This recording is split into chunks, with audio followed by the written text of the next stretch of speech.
Horton Hears a Who by Dr. Seuss.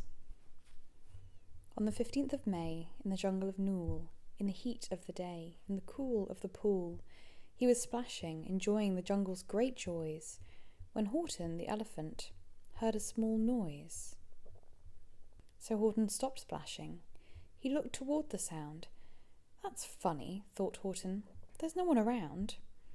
Then he heard it again, just a very faint yelp, as if some tiny person were calling for help.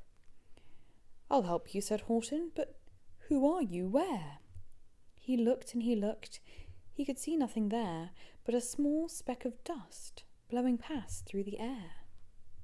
"I say," murmured Horton, "I've never heard tell of a small speck of dust that is able to yell. So you know what I think? Why, I think there must be someone on top of that small speck of dust. Some sort of a creature of very small size, too small to be seen by an elephant's eyes. Some poor little person who's shaking with fear that'll blow in the pool. He's no way to steer. I'll just have to save him, because, after all, a person's a person, no matter how small." So, gently and using the greatest of care, the elephant stretched his great trunk through the air, and he lifted the dust speck and carried it over and placed it down safe on a very soft clover. "Humph!" humphed a voice. 'Twas the sour kangaroo, and the kangaroo in her pouch said humph too. "Why, that speck is as small as the head of a pin. A person on that? Why, there never has been."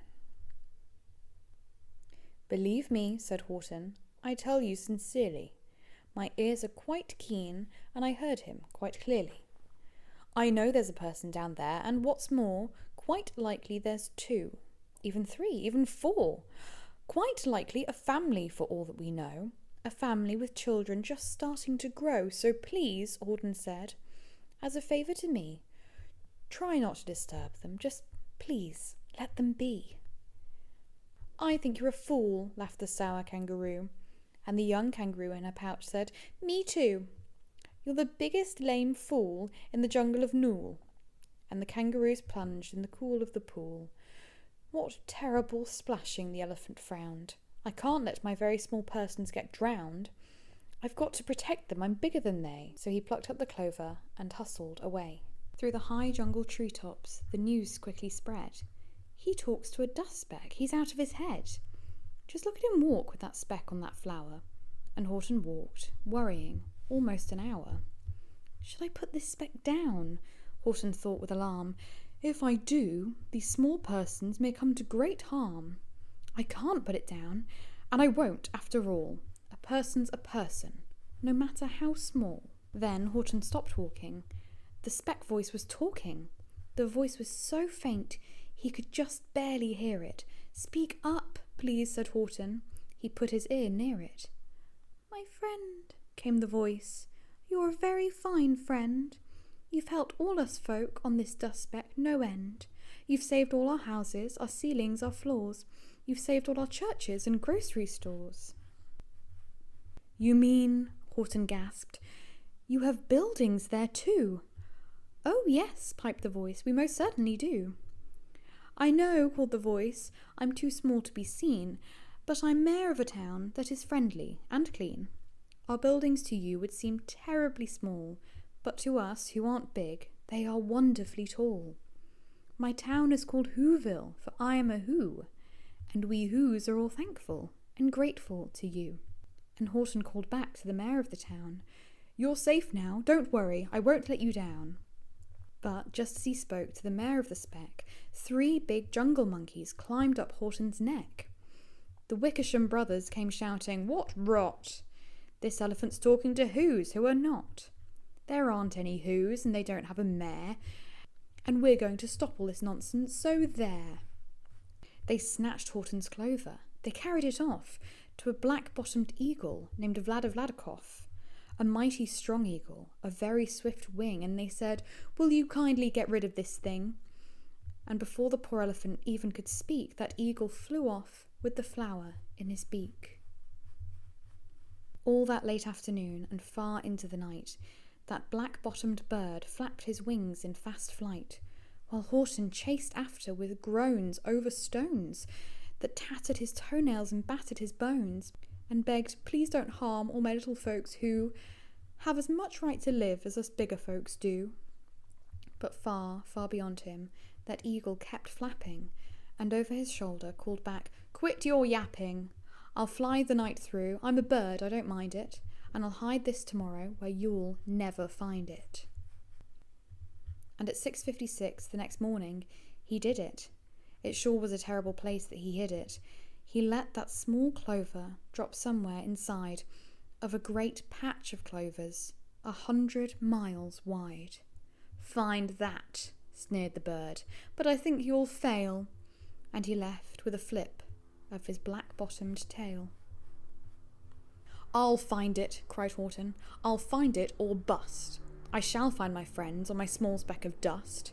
And clover by clover by clover with care, he picked up and searched them and called, "Are you there?" But clover by clover by clover he found that the one that he sought for was just not around. And by noon poor old Horton, more dead than alive, had picked, searched and piled up 9,005. Then, on through the afternoon, hour after hour, till he found them at last, on the 3,000,000th flower. "My friends," cried the elephant, "tell me, do tell. Are you safe? Are you sound? Are you whole? Are you well?" From down on the speck came the voice of the mare. "We've really had trouble, much more than our share. When that black-bottomed birdie let go and we dropped, we landed so hard that all our clocks have all stopped.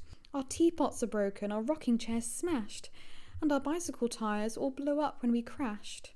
So Horton, please," pleaded that voice of the mare's, "will you stick by us Whos while we're making repairs?" "Of course," Horton answered, "of course I will stick. I'll stick by you small folks through thin and through thick." "Humph," humphed a voice. "For almost 2 days you've run wild and insisted on chatting with persons who've never existed. Such carryings on in our peaceable jungle, we've had quite enough of your bellowing bungle. And I'm here to state," snapped the big kangaroo, "that your silly, nonsensical game is all through." And the young kangaroo in her pouch said, "Me too." With the help of the Wickersham brothers and dozens of Wickersham uncles and Wickersham cousins and Wickersham in-laws, whose help I've engaged, you're going to be roped and you're going to be caged. And as for your dust speck, that we shall boil in a hot steaming kettle of beetle-nut oil." "Boil it?" gasped Horton. "Oh, that you can't do. It's all full of persons. They'll prove it to you." "Mr. Mayor, Mr. Mayor," Horton called, "Mr. Mayor, you've got to prove now that you really are there. So call a big meeting, get everyone out, make every who holler, make every who shout, make every who scream. If you don't, every who is going to end up in a beetle-nut stew." And down on the dust speck, the scared little mayor quick called a big meeting in Whoville town square, and his people cried loudly. They cried out in fear, "We are here, we are here, we are here, we are here." The elephant smiled. That was clear as a bell. You kangaroos surely heard that very well. "All I heard," snapped the big kangaroo, "was the breeze and the faint sound of wind through the far distant trees. I heard no small voices, and you didn't either." And the young kangaroo in her pouch said, "Me neither." "Grab him," they shouted, "and cage the big dope.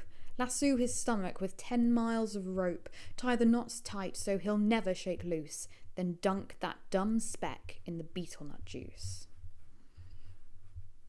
Horton fought back, with great vigour and vim, but the Wickersham gang was too many for him. They beat him, they mauled him, they started to haul him into the cage, but he managed to call to the mayor, "Don't give up, I believe in you all. A person's a person, no matter how small. And you very small persons will not have to die if you make yourselves heard, so come on now and try." The mayor grabbed a tom-tom, he started to smack it, and all over Whoville they whooped up a racket. They rattled tin kettles, they beat on brass pans, on garbage pail tops and old cranberry cans. They blew on bazookas and blasted great toots on clarinets, umpers and bumpers and flutes. Great gusts of loud racket rang high through the air.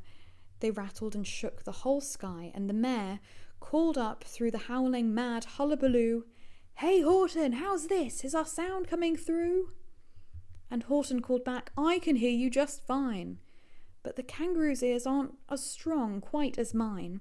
They don't hear a thing. Are you sure all your boys are doing their best? Are they all making noise?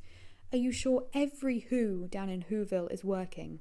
Quick, look through your town. Is there anyone shirking?" Through the town rushed the mayor, from the east to the west. But everyone seemed to be doing his best. Everyone seemed to be yapping or yipping. Everyone seemed to be beeping or bipping, but it wasn't enough, all this ruckus and roar. He had to find someone to help him make more. He raced through each building. He searched floor to floor. And just as he felt he was getting nowhere, and almost about to give up in despair, he suddenly burst through a door, and that mayor discovered one shirker, quite hidden away, in the Fairfax apartments, apartments 12J. A very small shirker named Jojo was standing, just standing, and bouncing a yo-yo. Not making a sound, not a yip, not a chirp. And the mayor rushed inside and grabbed the young twerp, and he climbed with the lad up the Eiffelberg Tower. "This," cried the mayor, "is your town's darkest hour. The time for all who have blood that is red, to come to the aid of their country," he said. "We've got to make noise in greater amounts, so open your mouth, lad, for every voice counts." Thus he spoke as he climbed. When they got to the top, the lad cleared his throat, and he shouted, "Yop!" And that yop, that one small extra yop, put it over. Finally, at last, from that speck on the clover, their voices were heard. They rang out clear and clean. And the elephant smiled. "Do you see what I mean? They've proved they are persons, no matter how small, and their world was saved by the smallest of all." "How true." "Yes, how true," said the big kangaroo. "And from now on, you know what I'm planning to do? From now on, I'm going to protect them with you." And the kangaroo in her pouch said, "Me too. From sun in the summer, from rain when it's fallish, I'm going to protect them, no matter how smallish."